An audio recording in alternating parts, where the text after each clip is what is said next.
Bon matin tout le monde, bienvenue à Santé Équilibre, mon nom est Marie-C.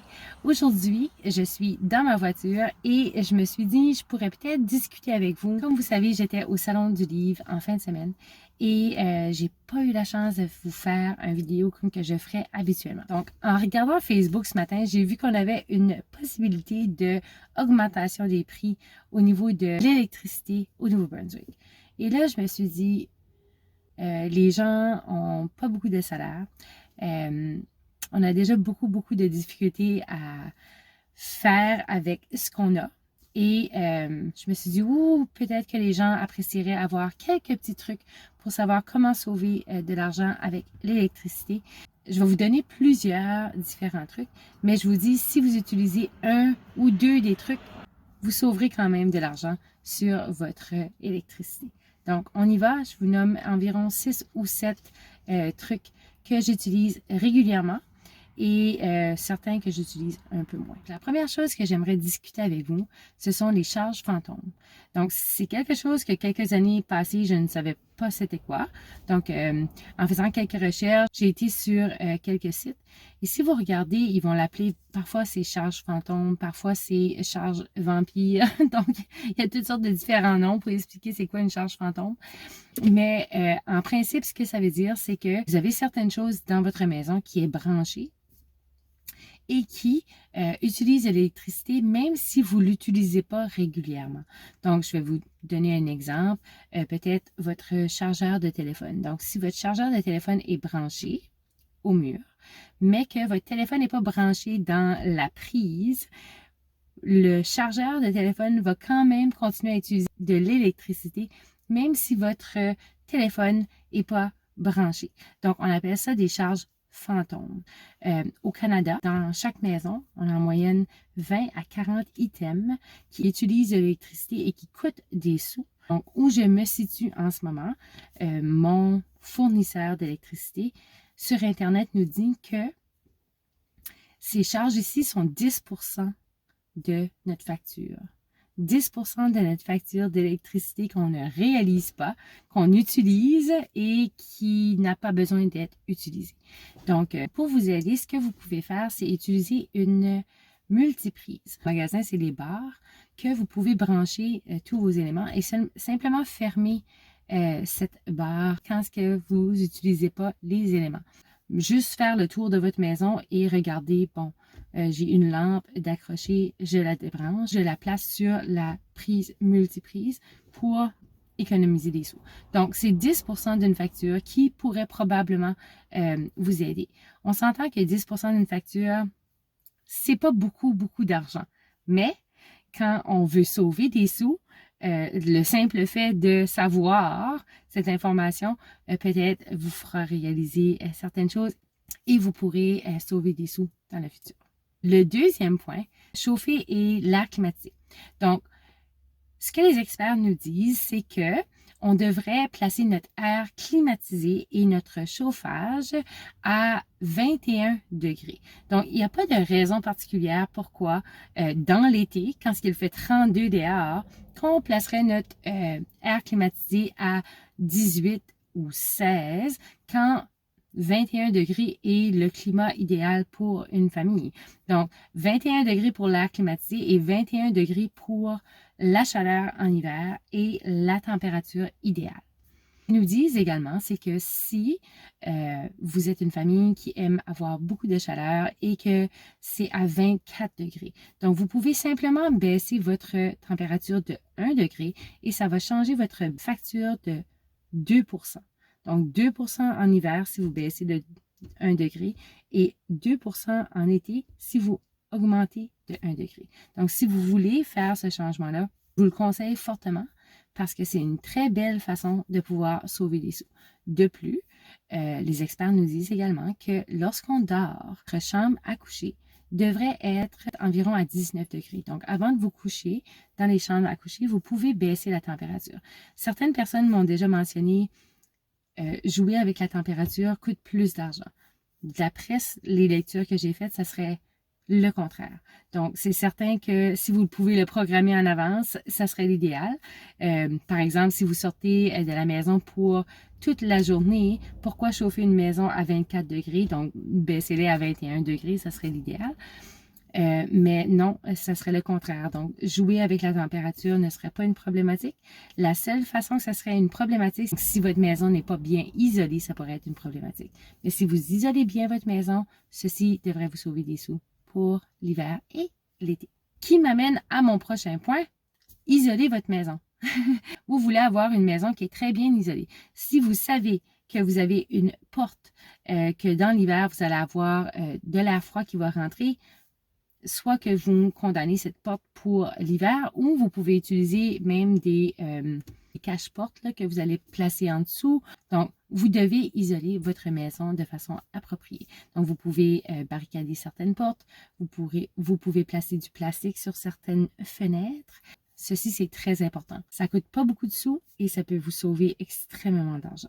Dans la plupart de nos maisons, maintenant, nous avons 3, 4, 5 portes d'entrée. C'est pas toujours nécessaire d'avoir 5 portes d'entrée.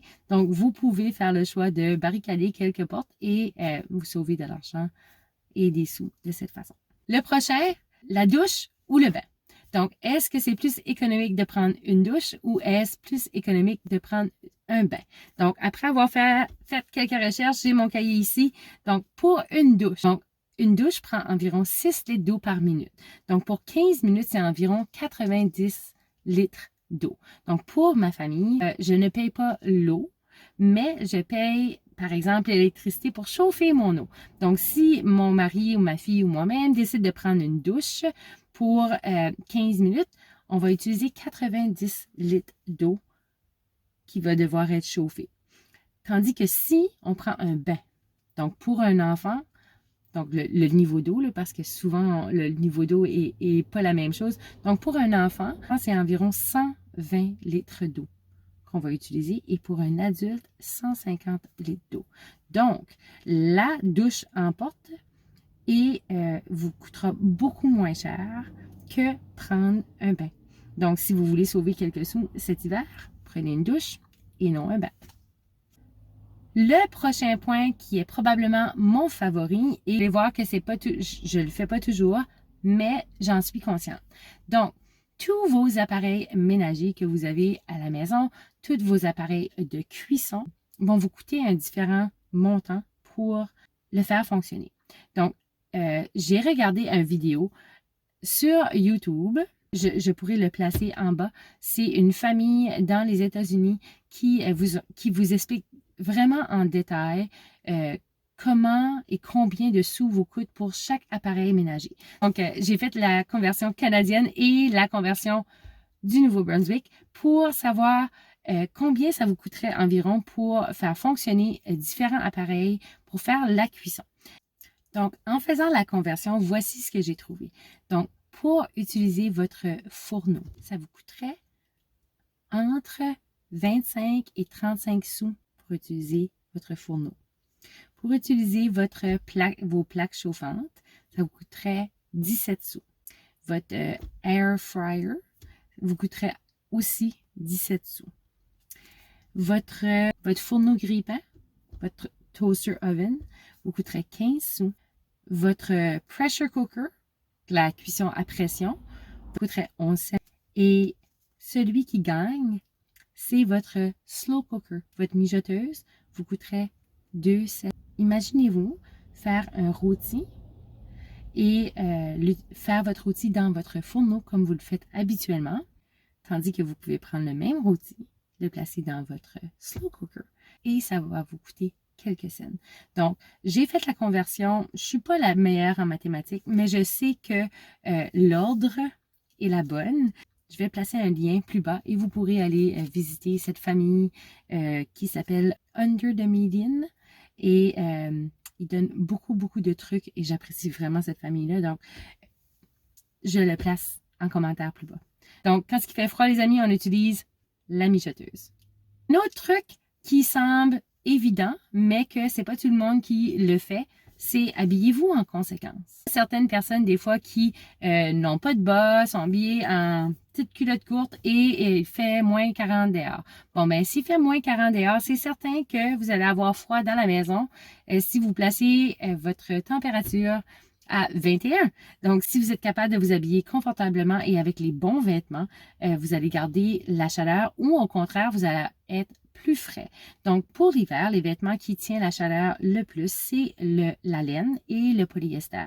Donc, si vous avez la chance d'avoir de la laine et polyester, vous allez garder votre chaleur corporelle plus longtemps et vous ne serez pas obligé de chauffer votre maison autant. Pour l'été, c'est un peu le contraire. Donc, vous voulez du coton. Si vous avez du coton, vous allez demeurer au frais. Si vos draps sont faits de coton, vous allez demeurer au frais la nuit et vous ne serez pas obligé de placer plus d'air climatisé dans votre maison. Une autre façon de sauver des sous.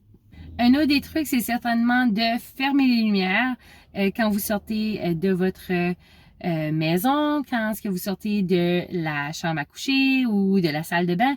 C'est quelque chose qui est surprenant, mais très difficile parce qu'on l'oublie. Et surtout à ce temps-ci, à l'automne, quand c'est sombre, même dans le jour, on pense qu'on a besoin d'électricité et d'être éclairé en tout temps et à tout endroit.